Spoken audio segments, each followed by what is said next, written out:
Rogue tier, we still winning. Magic card, oh, we extending. Dark Law, he still contending. Sunrise, your lights in. Yugi peoples, welcome to the commentary. This right here is one of my duels on my climb up to Diamond 1 with my DPE Dark Law Turbo deck. This particular match is against Invoke Shaddoll Dogmatica. And as you can see in my hand, I actually opened up with like a full combo crazy board. Like I was about ready to go off on him. But as you can see, as I pay half my life points to try to win the game, I get max seed, and that's gonna really change the way I play, because you don't want to special summon a lot, giving your opponent a lot of free cards when you get max seed, unless you're going for the OTK. But I'm going first, so there's no OTK chance here. And then not only that, but when my Stratos hits the board, he ends up getting impermed also, so he gets no effect. And yeah, it's like, okay, so no mass change, no add. I'm gonna go ahead and activate the Rundle, see if he also has the Ash. He does not. I'm gonna add the Fire Flint Lady, go ahead and activate my Fusion Destiny to bring out DPE Hero Carry. So they're in the standby phase. I'm gonna go ahead and special summon my draw hand. I don't activate his effect to draw because I have 2 max C's in my hand and I don't want to give my opponent a free card. So, but I do like having the extra body on board in case he's not able to out all of them. So then my opponent starts off with some herb right there, and he's got the droplet for my only interaction on the board. So, you know, that takes out DPE right there.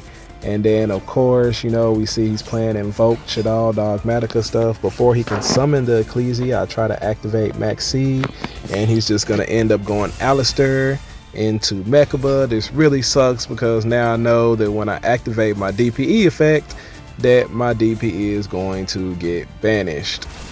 So there goes that interaction right there, DPE banished. But I drew mass change and I'm feeling really good about it. And then right here I get really confused because my opponent special summons Ecclesia knowing that I have Max C activated. And then even weirder, he goes and search for Maximus instead of Dogmatica Punishment. So I'm just like completely flipped out and just like, hey, appreciate the free card, bro. So as you can see, he asked the Maximus, doesn't summon it. I guess maybe he did forget about the Max C.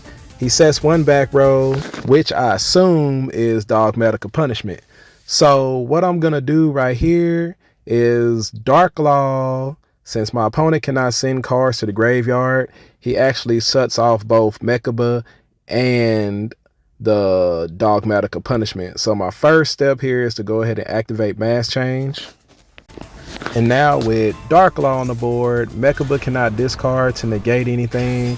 Dogmatica Punishment cannot send a monster from the extra deck to the graveyard to destroy anything on my board. And I have cross out for anything weird that he might have, like nib or anything like that. So now I'm just gonna go full combo. I have not conducted my normal summon yet, and this is one of the things that I was talking about summon the Destiny Hero draw hand, even though I wasn't going to be able to mass change him into Dark Law. If they're not able to get rid of that body on board, then you know it just gives me an extra body, and when I don't have the mass change in order to get in the rest of the damage, it's gonna give me the rest of the lethal damage that I need in order to win the game. So you see right there, I'm gonna summon the Solid Soldier, attack with Access Code Talker, Dark Law, and that will be enough to decimate the rest of his life points. Alright, so this next match is against one of those weird burn back row Time Lord decks, and you're gonna see me do something a little bit weird and different here, but this is like a play that I like to make whenever I do open up with Fusion Destiny and a hero lives. Because on Master Duel, they're like, you know, L-Lich players, like they're not all dead, and all these weird back row decks and stuff, and sometimes Dark Law is not the most effective like against them. So you'll notice that in this board right here that I'm setting up, I'm gonna go ahead and leave the Solid Soldier on the board, and while I have Stratos in my graveyard, so I got the mass change and everything and stuff. You see, I set up, went full combo, got a fake Veiler in hand, got DPE, 3 negate Appaloosa, and I can have the Dark Law out on the board. So I wait to see. I see my opponents playing a Time Lord deck. Go ahead and effect Veiler them because they can't be destroyed by card effects. I'm a DPE him, and then as you can see, he proceeds to start setting back row.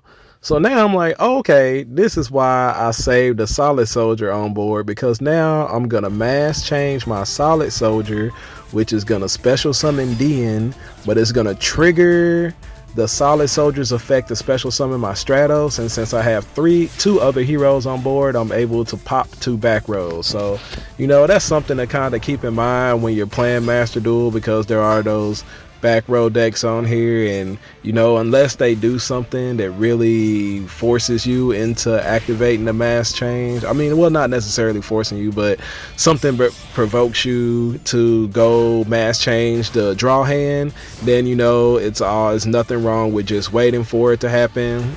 And because even if it is Eldritch and they decide to send one of your cards, you know, you go ahead and chain them, and then he can't send the trap to the graveyard to special summon him back to the board.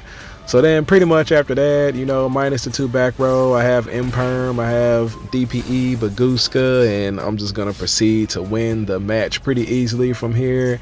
Appaloosa to negate that little scarecrow thing, and yep, that'll be the end of that duel. So keep that in mind when you playing.